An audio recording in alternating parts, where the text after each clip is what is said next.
स्वागत है आपका हमारे YouTube channel study with Rahul MRK UK 11। संभवतः आप सभी लोग वीडियोस देख रहे हैं और अपनी पढ़ाई को आगे बढ़ा रहे हैं। इसी क्रम में हम संविधान का नेक्स्ट पार्ट लेकर आए हैं, जो संवैधानिक विकास क्रम में हमारा चल रहा था। तो सभी लोग ध्यान दें कि मैं मैटर को कुछ नोट्स में पहले लिख देता हूँ, ताकि आपके किसी भी प्रकार के कॉन्सेप्ट यहाँ से छूट ना पाएँ और जिस भी प्रकार के क्वेश्चन बने वो मैं आप सभी को दे पाऊँ।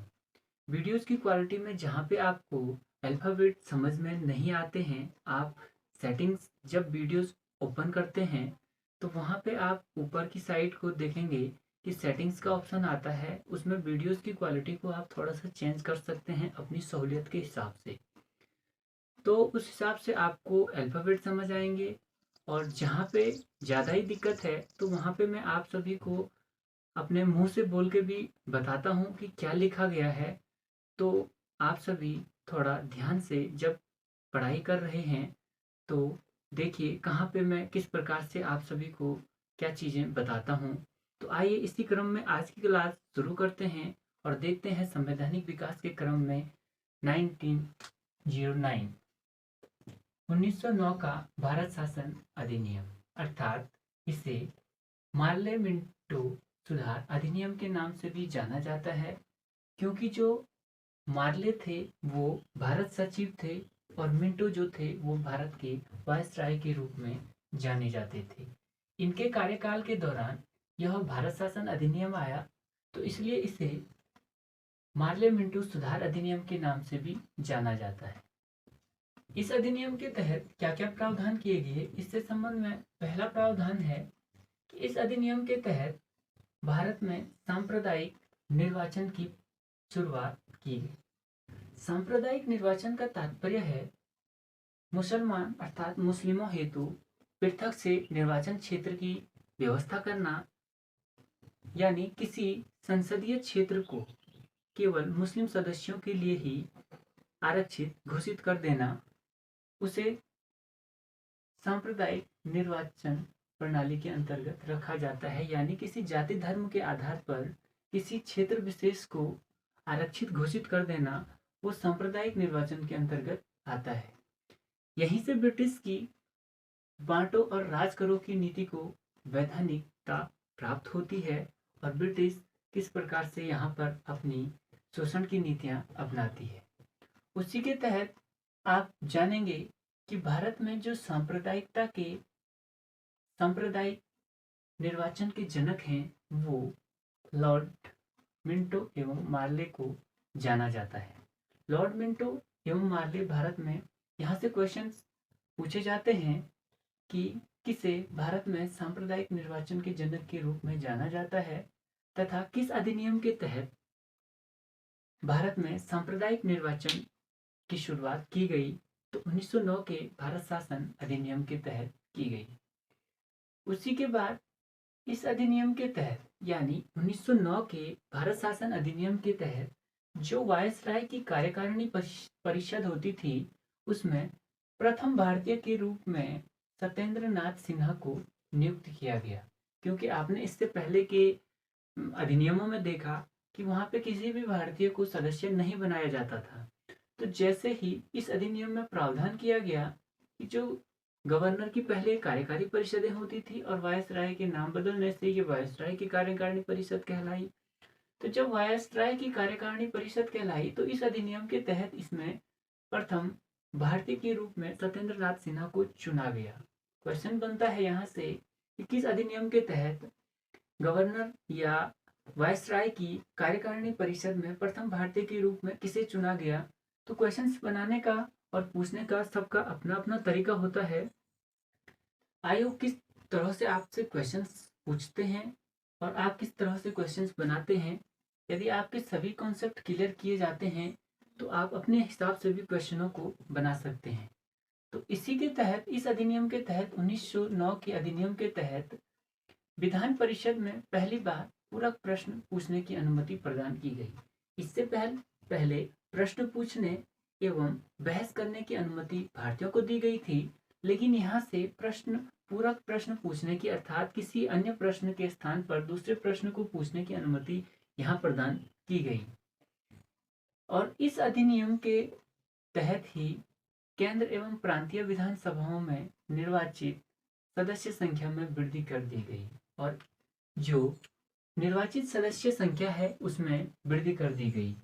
इसी प्रकार 1919 का भारत शासन अधिनियम देखेंगे तो इस अधिनियम के तहत देखेंगे कि क्या प्रावधान इस अधिनियम में किए गए हैं। इस अधिनियम को मॉन्टेग्यू चेम्सफोर्ड सुधार अधिनियम के नाम से भी जाना जाता है, क्योंकि चेम्सफोर्ड जो है भारत के उस समय वायसराय के रूप में जाने जाते हैं और मॉन्टेग्यू जो है भारत सचिव के रूप में इस टाइम कार्यरत थे। तो इन दोनों के टाइम पीरियड के दौरान यह अधिनियम लाया गया, जिसके तहत इसे मॉन्टेग्यू चेम्सफोर्ड सुधार अधिनियम के रूप में जाना जाता है। इस अधिनियम में प्रावधान किए गए कि केंद्र स्तर पर द्विसदनात्मक व्यवस्था की गई, अर्थात जिस प्रकार से वर्तमान समय में केंद्र स्तर में 2 सदन होते हैं, यानी संसद के 2 सदन होते हैं, लोकसभा और राज्यसभा, उसी प्रकार से इस अधिनियम में प्रावधान किया गया कि जो केंद्रीय विधान सभा होगी, यानी काउंसिल ऑफ स्टेट्स, जिसे उच्च सदन कहा जाता है, वर्तमान में राज्यसभा को उच्च सदन के रूप में जाना जाता है। उसी प्रकार से जो दूसरा था उसे केंद्रीय विधान परिषद अर्थात काउंसिल ऑफ असेंबली, जिसे निम्न सदन कहा गया और वर्तमान में निम्न सदन के रूप में लोकसभा को जाना जाता है, आप सभी जानते हैं। तो यह प्रावधान किया गया। उसके बाद इस अधिनियम के तहत प्रांतों में द्वैत शासन लागू किया गया, अर्थात द्वैत शासन का तात्पर्य होता है प्रशासन के विषयों को 2 भागों में बांटना। इन्होंने प्रांतों का तात्पर्य राज्य में द्वैत शासन लागू कर दिया गया, प्रशासन के विषयों को 2 भागों में बांट दिया गया। आप सभी जानते होंगे कि 1765 में पहले बार बंगाल में द्वैत शासन लागू किया गया था, तो उसी प्रकार से यहाँ भी द्वैत शासन इस अधिनियम के तहत प्रांतों में लागू किया गया। अब यहाँ से एमसीक्यू बनने का तात्पर्य है कि किस अधिनियम के तहत प्रांतों में द्वैत शासन लागू किया गया, क्योंकि आप इसके बाद आगे पढ़ेंगे प्रांतों से द्वैत शासन हटा दिया जाता है, तो इसे हम आगे देखेंगे। इसके तहत प्रशासन के विषय को 2 भागों में बांटा जाता है, आरक्षित विषय और दूसरा हस्तांतरित विषय। आरक्षित विषय पे जो कानून बनाने का कार्य था वो वायसराय को अपनी कार्यकारिणी परिषद की सलाह पर बनाता था, लेकिन वो उस पर किसी के प्रति उत्तरदायी नहीं होता था। जिसमें आपके जो विषय थे उसमें धन यानी वित्त से संबंधित थे, राजस्व से संबंधित थे, न्याय से संबंधित थे, पुलिस से संबंधित जो इम्पोर्टेंट विषय थे, यानी जो किसी भी सरकार की इनकम के सोर्स होते हैं, वो जो विषय थे मुख्य रूप से वो गवर्नर अपने पास रखता था, यानी वायसराय अपने पास रखता था। लेकिन जो हस्तांतरित विषय थे उन पे मंत्री परिषद, हालांकि गवर्नर के द्वारा ही इस पे भी प्रशासन किया जाता था, लेकिन गवर्नर भी यहाँ मंत्री परिषद के द्वारा इन विषयों पर शासन करता था। लेकिन ये आप देखेंगे सलाह पर कार्य करता था, लेकिन ये विधान सभा के प्रति उत्तरदायी होते थे। अर्थात कहने का तात्पर्य है जिस मंत्री परिषद में भारतीय लोग सम्मिलित हैं वे विधानसभा को उत्तरदायी रूप में जवाब देंगे कि किस प्रकार से। और इस हस्तांतरित विषय में आप देखेंगे कि जिस हिसाब से यहाँ पर उत्तरदायी शासन के रूप में जैसे स्वास्थ्य, शिक्षा वगैरह जो भारत के लोकल प्रशासन को सुधारने की विषय थे उन्हें हस्तांतरित में रख दिया गया, यानी जिससे भारत का विकास होना था उन्हें हस्तांतरित विषय में रख दिया जाता है, और जिससे इनकम के सोर्स होने थे वो ब्रिटिश आरक्षित विषय में गवर्नर यानी वायसराय की कार्यकारिणी के रूप में रख देती है। यानी यहाँ से ब्रिटिश की एक भेदभावपूर्ण नीति ब्रिटिश के द्वारा अपनाई जाती है, क्योंकि उनका मुख्य उद्देश्य अधिक से अधिक लाभ अर्जित करना था। इसलिए हालांकि उनके द्वारा भारत में अच्छे कार्य भी किए गए, लेकिन ज्यादातर उद्देश्य उनका यहाँ से लाभ अर्जित करना ही था। तो इसी क्रम में इस अधिनियम में अन्य प्रावधान किया गया कि जो लोक सेवा आयोग के गठन का प्रावधान किया गया, जो यूपीएससी है, यूनियन पब्लिक सर्विस कमीशन, इस एक आयोग के गठन का प्रावधान आपका 1919 के अधिनियम में किया गया और इसके प्रावधान के तहत ही 1926 में भारत में लोक सेवा आयोग का गठन होता है। 1926 में भारत में लोक सेवा आयोग का गठन होता है और इसी के तहत यानी 1919 के ही अधिनियम के तहत भारत में पहली बार महिलाओं को वोट देने का अधिकार प्रदान किया गया। वेरी इंपॉर्टेंट क्वेश्चंस यहाँ से बन जाते हैं कि किस अधिनियम के तहत महिलाओं को सर्वप्रथम वोट देने का अधिकार प्रदान किया गया? 1919 के अधिनियम के तहत। किस अधिनियम के तहत भारत में लोक सेवा आयोग का गठन किया गया? 1919 अधिनियम के तहत। और कब किया गया लोक सेवा आयोग का गठन? तो 1926 यानी 1926 में। और किस अधिनियम के तहत प्रांतों में द्वैत शासन को 2 विषयों में बांटा गया? वो 2 विषय कौन से थे? तो किसी भी प्रकार से क्वेश्चंस पूछे जा सकते हैं, आपके ऊपर डिपेंड करता है आप किस प्रकार से क्वेश्चन बनाते हैं।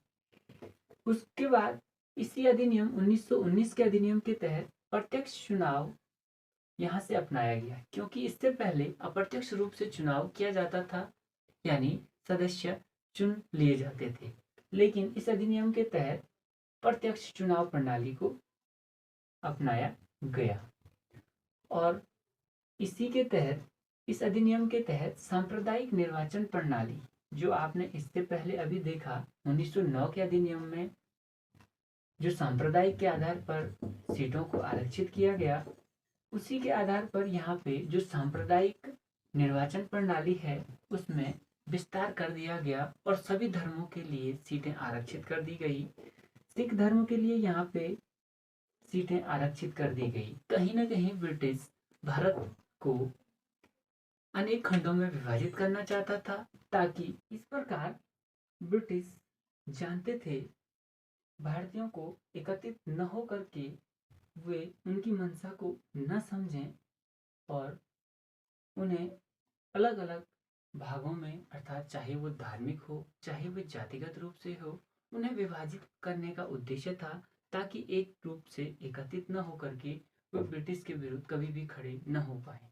तो इस प्रकार इसी अधिनियम के तहत एक यह भी प्रावधान किया गया था, जब यह अधिनियम बनाया गया इसमें प्रावधान किया गया था कि 10 वर्ष बाद एक वैधानिक आयोग का गठन किया जाएगा, यानी किसी एक आयोग का गठन किया जाएगा जो इसकी जांच हेतु बनाया जाएगा कि यह अधिनियम कितना कारगर सिद्ध रहा है और भारत में जो संवैधानिक विकास का क्रम था उसके लिए कितना उपयुक्त रहा है। तो यहाँ पे देखेंगे उस आयोग को, जो आयोग है वह है भारतीय वैधानिक आयोग, जिसे साइमन कमीशन के रूप में भी जाना जाता है।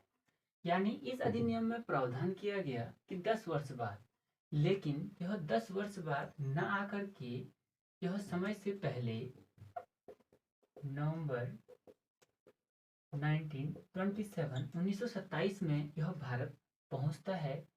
इस आयोग का मुख्य कार्य था कि भारत के लिए कानून बनाना एवं भारतीयों के संवैधानिक विकास के क्रम को आगे बढ़ाना था, जिसके लिए यह जांच करने के लिए भारत पहुंचता है कि किस प्रकार से भारतीयों के संविधान का विकास हो और भारतीयों के लिए किस प्रकार का संविधान हो।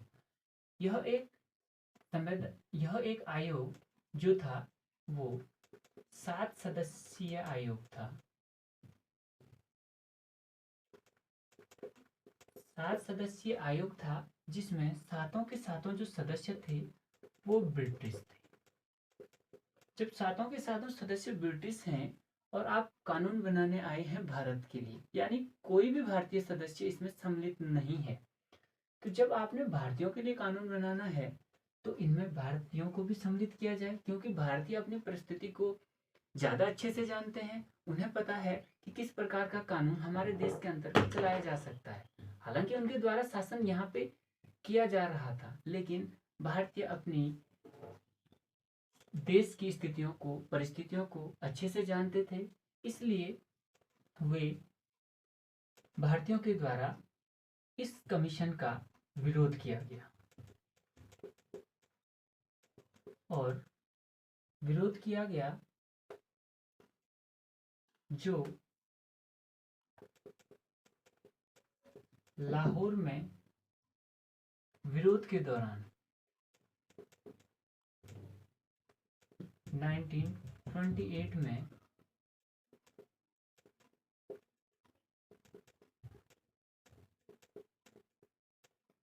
लाला लाजपत राय की मृत्यु हो जाती है पुलिस लाठीचार्ज में, क्योंकि साइमन कमीशन के विरोध में पूरे भारत में नारे लगाए जाते हैं। साइमन गो बैक के नारे, अर्थात साइमन वापस जाओ के नारे लगते हैं, क्योंकि यह किसी भी प्रकार से भारतीयों के लिए सुरक्षित नहीं था और समय से पूर्व इसे भारत में भेज दिया जाता था।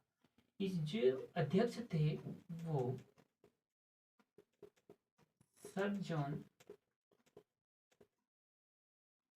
साइमन इसके अध्यक्ष थे, जबकि इसी में एक सदस्य आपके जो थे वो लेबर पार्टी ब्रिटेन में लेबर पार्टी के सदस्य थे, वो आपके